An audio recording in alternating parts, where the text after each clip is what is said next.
Good afternoon and welcome to the criminal law videos for your research questions. Again, my name is Tiffany Smith. I'm your professor for criminal law and procedure. I want to go over the research questions, the answers, and what I was looking for in your responses with you. This class has two parts, the criminal law section and the criminal procedure section. The book only covers a tiny portion of the subject matter. Therefore, the research questions gave you the opportunity to do more in-depth analysis of the subject. Throughout the semester, you had 9 research questions ranging in various topics in criminal law and procedure. Today, I will give you a high-level overview of the answers. Each response should have cited 3 cases and should have included a thorough analysis of the facts in question. Research question 1 dealt with consent to search. In this instance, the court should grant the motion to suppress. A motion to suppress means that the evidence is not permissible. This is because the mother did not have the authority to consent to her son's search of her son's suitcase. He was 18 years old and he kept the suitcase in a lock and key. So as a result, no consent to search. Research question 2 had 3 parts. It dealt with consent to search as well as the plain view doctrine. The first part is whether the hotel manager had the authority to consent to search. In general, hotel managers cannot give consent to search without a warrant from the officers. Next, the plain view doctrine is not satisfied because in order for the plain view doctrine to work, the officer has to be in a location that they have a legal right to be in. In this case, because the entry to the bedroom was a Fourth Amendment violation, this nullifies the plain view doctrine. So the plain view doctrine was not acceptable. If the hotel manager was authorized to give consent, then the plain view doctrine would have been satisfied, but in this instance, that was not the case. As a result, the motion to suppress the diary should have been granted. That should have been your conclusion. All right, research question 3 was kind of a lengthy question. It had multiple parts to it. It was dealing with the Terry stop and frisk as well as the Fifth Amendment Miranda warnings. The first part of the question concerned the case Terry v. Ohio. That's an important case because it has to deal, it's a citable case that you want to put sure anytime there's a stop and frisk or the police are detaining anyone, you want to discuss Terry v. Ohio, which gives you the requirements for a stop and frisk. For the stop, the police may temporarily detain you if they have a reasonable suspicion based off articulable facts that criminal activity is afoot. Note that the standard is a reasonable suspicion, which is less than probable cause, but more than a mere hunch. There must also be specific facts leading the officer to believe that criminal activity has occurred. So after you establish the stop, then you can establish the frisk. The police Next is the frisk. An officer may pat down the outer layer of clothing to ascertain whether the suspect is armed and dangerous. Based on the facts of the recent bank robbery and the assailant's attire, the police were likely permitted to stop and frisk the man. After the stop and frisk, the police proceeded to ask the man questions. The issue is whether the police triggered a Miranda based off the Fifth Amendment.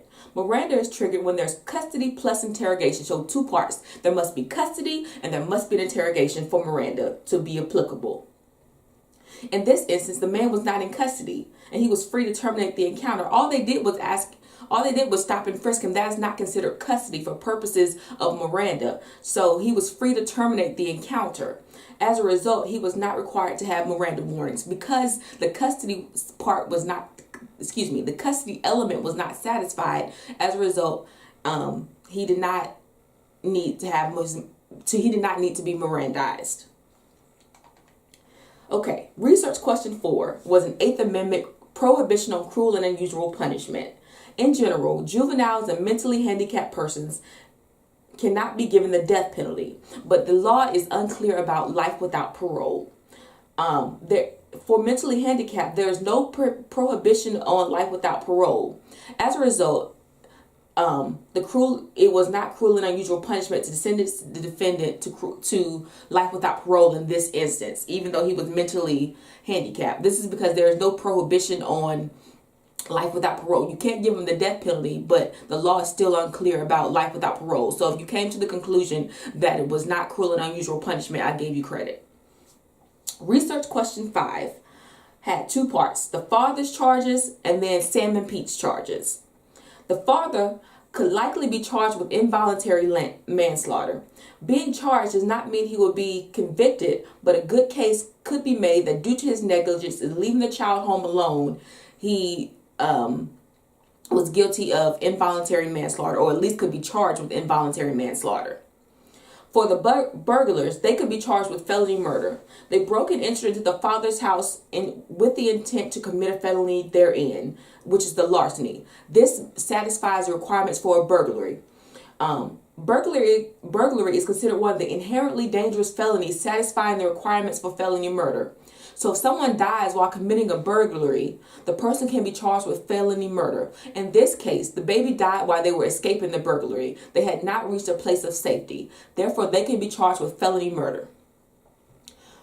Okay, let's moving on. I'm trying to grunt through this and get through it.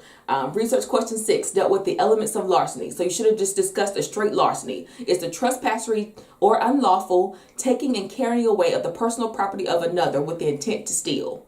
For this question, you need to discuss whether the elements of larceny were satisfied, which they were.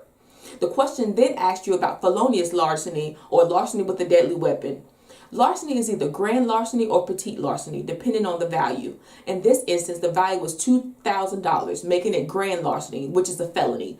Therefore, felonious larceny is satisfied. The bigger issue that I want you to spend some time on when you're researching and doing your analysis is whether the larceny with a deadly weapon is satisfied. The answer could have gone either way depending on your analysis. I gave credit for your argument as long as your facts supported the conclusion. I didn't care about which conclusion that you came to because the facts could go either way, but I did want you to spend some time discussing the facts about whether or not he could have been charged with